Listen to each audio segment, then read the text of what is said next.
present, the jury is present. Good afternoon. And good afternoon to our witness. Do you understand that you're still enrolled? Yes, Your Honor. All right. I have some questions that I'm going to be reading to you. After I read a question, I'll tell you that you can answer the question. You can then face the jurors and answer the question. After you're through, if you would look back to me, as you're doing right now, I'll take that as a signal that you've finished answering the question and that you're ready for the next question. After the last question, I'll be seeing if the attorneys have any follow-up questions. And I guess in this instance, in the event you, answering a question, need to rely on exhibits, let us know as well. And I'm sure we can assist with that. And then, again, not again, but if you would like me to read a question again, just let me know. I'll be happy to do that. All right? The first question reads, is it possible to have an instance where the cell phone sector / tower be further away from the cell phone, but clearer / stronger reception, so that the cell phone sector / tower be selected over another which is in closer proximity to the cell phone itself? You may answer the question. Okay. The short answer is yes. And the reason that is possible is your phone is measuring the best signal or best signal quality depending on technology. And so when we look on a map, it's hard for us to say that what the line of sight is. We see a tower, for example, a tower that would be at the defense table and a tower that is here at the TV to my left. Well, it's clear to us in this courtroom that the tower at the TV is closer. And when we look at a map, we would think, well, why didn't the phone pick that? Why did it pick a tower that's further away? And so the reason we would see that is the phone that is selecting would see the tower that's further away clearer, and there could be a large obstruction between the tower and the phone that is closer.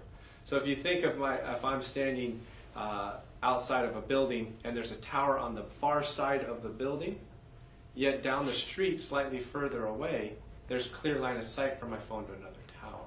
So line of sight is a major factor in affecting signal strength and signal quality. So yes, it is possible for a phone to pick a tower that's further away. All right, the next question reads, in 2014, February, how many cell phone towers were on Maui and how many are there today? You've answered the question. I don't know the numbers from that day in February to today. I didn't add any of the total number of towers that were available. I didn't add that up. The next question reads, in your analysis, do you take into consideration all the dead zones and absolute terrible cell phone service provided to the Hawaiian Islands by phone providers? Was this a challenge for your investigation? You may answer the question. Okay. Having worked cases throughout the country, I would say the island is somewhat unique in the sense that I'm not seeing a large volume of towers to cover large areas that are what I would consider have no towers. And so they've designed the network to take one larger tower that's on a mountain to broadcast in an attempt to provide coverage to a large portion of the island. So AT&T or the other providers don't ask my opinion, obviously, of where to put their towers. I think there would be better coverage on the island if you had more towers in some of those areas. However, it's very expensive to establish and maintain a cellular network. The next question reads, in your investigation, were you asked to document cell phone connections between the defendant and Charlie Scott only and document just those connections? You may answer the question. No, and in fact, the analysis that's in People's 388, although there is a slide on for February 11th that does detail specifically the activity between the defendant's phone and Carly Scott, the analysis from February 9th to February 11th that's included in that includes all the connections for voice and SMS that were made or received from the defendant's phone. So not just activity between the defendant and Carly Scott. And the last question reads, can you show us on your cast mapping slides how the 7 communications that were corrected between February 8th and February 11th changed your analysis and or conclusions? You may answer the question, and if you need those slides, we can have those published.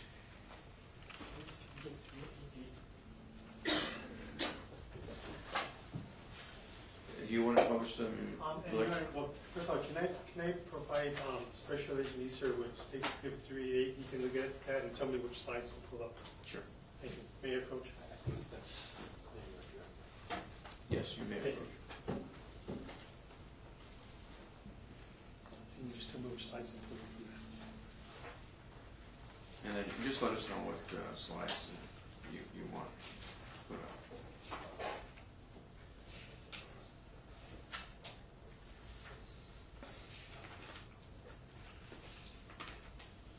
It will be pages 10, 14, and 18.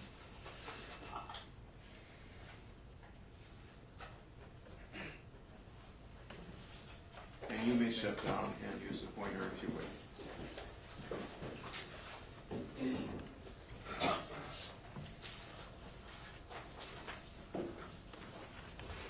Am I free to answer? You are. Okay. You may proceed with your answer. Okay. On this slide, we see that the correction that was made was to the azimuth of the sector of 2050. If you look in the records of the CDRs, you notice there's no azimuth that showed up in the CDRs. It's blank. And so that it's an absent azimuth. So as I learned that this case was going to trial and through the peer review process, that was noted to me, and I made an effort to reach out to AT&T to identify the gap. When I identified the gap through AT&T, I identified that the azimuth was at 40 degrees. So now, instead of not knowing the true azimuth as it was blank, I'm able to now reflect the azimuth for that individual sector at 2054. And so that's the same answer for all 7 events. Is I was able to provide the correct azimuth for that sector. All right, thank you. You're finished with your answer? Unless you want me to point it out on each slide, it's... You can feel free to do so. That's the question. The next slide would be page 14. Okay, yeah, because the question read, can you show us on your cast mapping slides how the 7 communications that were corrected between February 8th and February 11th changed your analysis and or conclusions? All right. So that was one event, or one communication. The next 2 occur on page 14, and again we can see that now we have that azimuth at 40 degrees for the 2 events that occur at 5:19 and 5:49 on February 10th. And then to page 18, please. Again, the same sector. We don't see the number of events, but if we go back one slide, I can tell you the number of events for this occurrence. It's 1, 2, 3, 4, and all 4 are voice calls that were attempted from the defendant's phone to Carly Scott's phone. And if we look at the map, please, on 18, we can see that that sector is reflected at 2054 at approximately 40 degrees.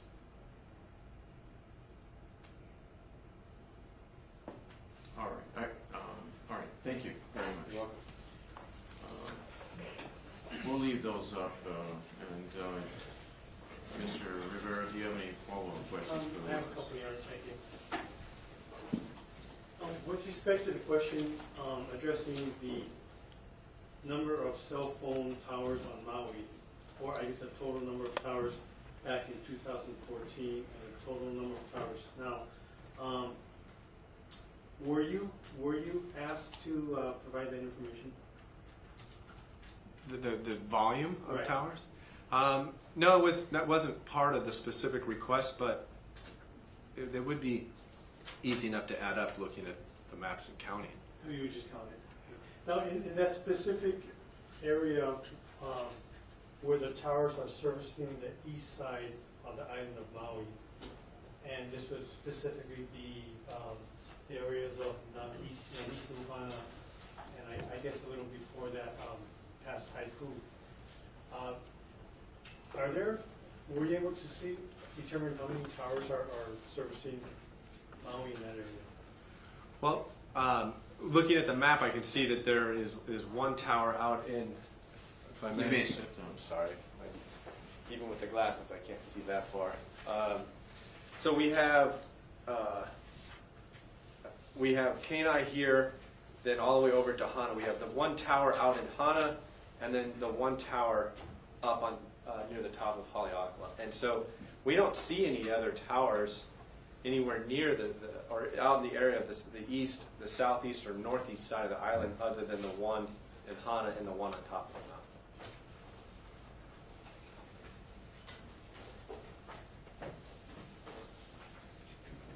mountain. And I'm not sure, this question may have been answered, I'm not sure.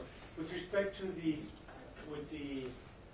azimuth at 40 degrees, did that change or did that alter the, other than the direction of the azimuth, did that alter the data or change the data you reviewed in any way? No, the data in the record still identified the tower and sector. It was just absent the azimuth. So the azimuth does help complete the part of that record that was missing.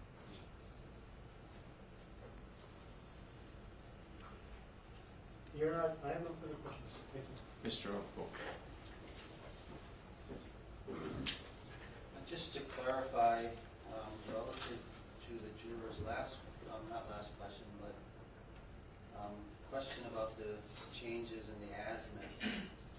Relative to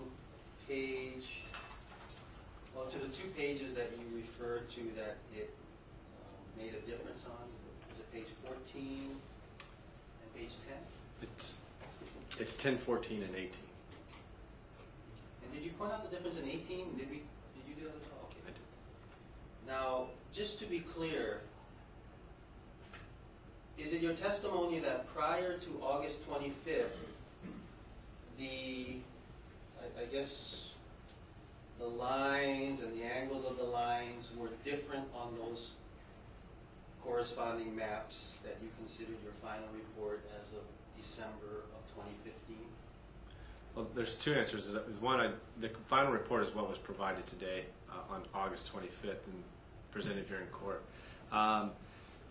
The lines would have been absent on the slides because the azimuth was not known. I believe that's what created in the peer review the error, is that I should have done the effort, and that's why I made that effort once I knew the case was going to trial. So is it your testimony that the report that you submitted as of December of 2015 had no lines that requires that azimuth to get, I suppose? It just had no lines or triangles on the map? I'm usually really good at deciphering these questions, but I'm not following you on this one. Yeah, okay, so in as much as your map that you're presenting here today, for example, page 18, has, I guess a straight line with two lines going off of it, is it your testimony that because you did not have that azimuth as of December of 2015, you just did not have any of the lines or triangles on that map?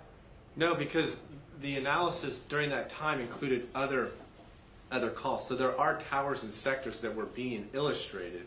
There was one slide that had it incorrectly because of my error, and then the 10 and 18 didn't have it because it wasn't there. So that's where the error was caught in the peer review, and that's why it was changed or updated, whatever you want to call it, on August 25th, and then provided yesterday and today. Well, it seems to me that if you're looking at your work and you don't see the line with the two other lines that form a triangle coming off of it, and you're just reviewing your own work, it would seem to me like you would have noticed a deficiency without a peer review. Would that be fair to say? So now we don't want a peer review, is that the question? So, sir, it seems to me like if you were self-checking, just like a kid doing their math homework, and looked at your paper and saw no azimuth on a map, that it seems like you would have caught yourself and said, hey, there's something wrong here, back on August 2015. Is that fair to say?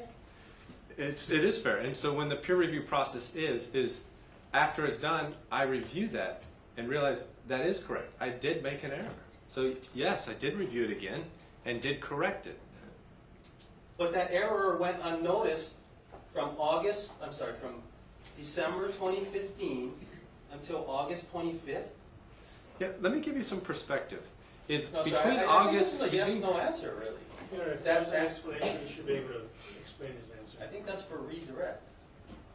Well, I'll allow the redirect then. You can answer yes or no if you can. If you can't, then just let us know.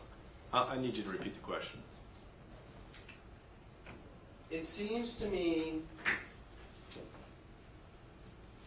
No, I don't think that was the question.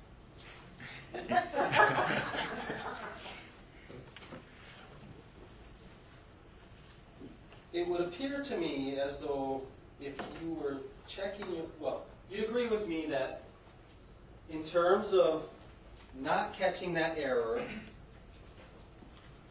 you apparently did not catch that error between December 2015 and August 25th of 2016. Is that accurate to say? That is correct.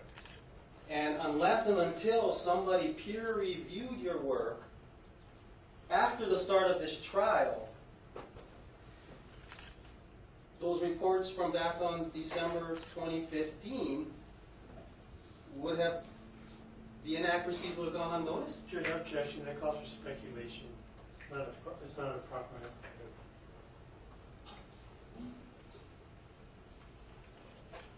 The court will sustain the objection. Thank you. You can rephrase your question. No, I have no further questions. Redirect. Special election issue, to put this into perspective, how often are you looking at all of your, before we get to that, how many of these CAS mappings do you prepare, let's say, during a 6-month period? So I'll check this to relevance. You know, this goes to the perspective of the answer, of the question. The court will overrule the objection. Yeah, you can answer that. Okay, it'd be easier for me to break it down into weeks and then maybe do a little bit of math. So in an average week, I would put together 4 to 5 cases in 1 week, and that just includes historical cell site analysis. That doesn't include if I respond to a kidnapping, a missing person, or a homicide, which creates a fugitive event. So we look at 4 to 5 a week. We average that into a month. Let's say approximately 20 a month times 6. We're talking now. We're getting up to hundreds of cases just in a 6-month period. So I am very busy working cases every day, every week, every month. And with respect to this case in particular, when you received the email file from Sergeant Vegas from the Maui Police Department, can you tell us approximately how many pages did those files contain that you were asked to review the data?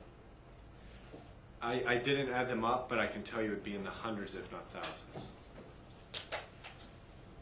And after looking at those pages, once you, I guess, perform the CAS mapping, how often are you re-reviewing the CAS mapping that you, the draft that you, I guess, made back in December of 2015?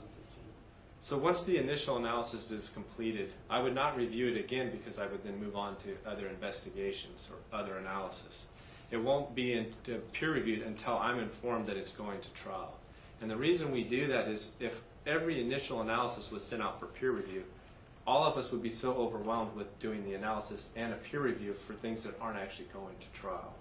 And so we reserve the peer review until notified that we're going to trial. And in this instance, I found out that trial was actually going on and not until August of 18th or 19th So once I learned of that, I quickly asked for a peer review, and that's again when I reviewed it and also realized that that contained an error. So on its face, it may appear like 8 months of me not doing anything, when in reality, I'm working other cases and not just looking at over and over again at the maps in this case. And after the peer review, other than the, I guess, the incomplete estimate, was there anything else that was noticed? Not in terms of an error, but as we mentioned, I did update to include the 12th, which was brought up. Thank you. I have no further questions. You would agree with me that they had to, the peer review even had to catch the typo in terms of what phone number Exhibit 388 was associated to. Isn't that accurate? I don't understand your question. Yeah, wouldn't it be accurate to say that as of your December 10th, 2015 report, the heading on your analysis all reflected a phone number of 389-4842 instead of 359-4842? That it must have been corrected then, yes. So peer review had to even catch a typo reflecting the accurate phone number on your report, correct? Yes, and again, the focus of a peer review is to catch an error. Nothing further. We have one more jury question, but before we go there, in relation to one of the questions, because you've been asked some questions about the total number of towers. I'm not sure if the juror's question was answered in light of some of the follow-up questions. So let me. There was a question in 2014, February, how many cell towers were on Maui and how many are there today? And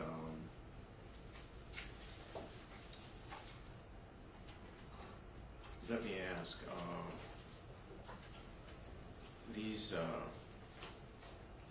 the CAS mappings that we're looking at, are we looking at 2014 or 2016 mappings?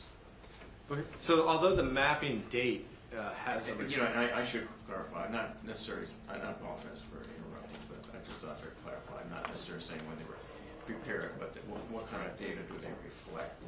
I understand your question, Your Honor. And just to continue on a little bit with that, is the reason I have a date on there is so that we know when it was created. The mapping is a reflection of the towers that were available in 2014. I don't bring in a tower list from 2016 and relate it to tower or cell site activity in 2014. We have to look at what the network was like in February of 2014 because that's what was available to the phone at that time. All right, and then we have another juror question, so I'm going to talk to the attorneys first, and then we'll have you come back.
You may be seated, and I have one more question, and it'll be the same procedure. all right? Okay. The question reads as follows. During a voice call where the cell phone location changes, is it probable that the phone would select a different tower? If yes, would the service provider recorders indicate the change or only the first tower that was selected? You may answer the question. Okay. So this answer will be unique to AT&T because AT&T is one of the providers that does this uniqueness in their records. Is once I've placed a call, and this is true of all the providers, once I've placed a call and I've chosen my tower and sector, the network is now in control of the phone in dealing with handover or handoff. So the network knows what your neighbor list is. Your phone's still constantly reporting how it sees the neighboring towers, but the network is in charge of handing you off to adjacent sectors or adjacent towers as your phone drives down, for example, a freeway. It's going to help with that transition, that slingshot. Maybe the easier way to think of it is, you know, how Spider-Man hits a web on a building, slings to another web. Your phone is doing that through the network with the assistance of the tower or the network. And there was a second part Yes, to that. the second part reads, if yes, would the service provider recorders indicate the change or only the first tower that was selected? Okay. And so the answer to that for AT&T is AT&T provides not only the beginning cell site and sector that was chosen, but also the ending cell site and sector. And in between that, AT&T will provide up to 10 of the handovers or handoffs. However, I will tell you that a majority of the calls, unless you're really traveling, tend to stay on the tower and sector that they originated. Now, that would be different if you really were actually traversing or moving a distance throughout the call. Any follow-up questions, Mr. Rivera? Not for that question, Your Honor. All right, Mr. Oswald. Nothing for defense. Thank you, sir. All right. Thank you very much. You are excused. Okay. All right, we'll take a recess at this time, ladies and gentlemen.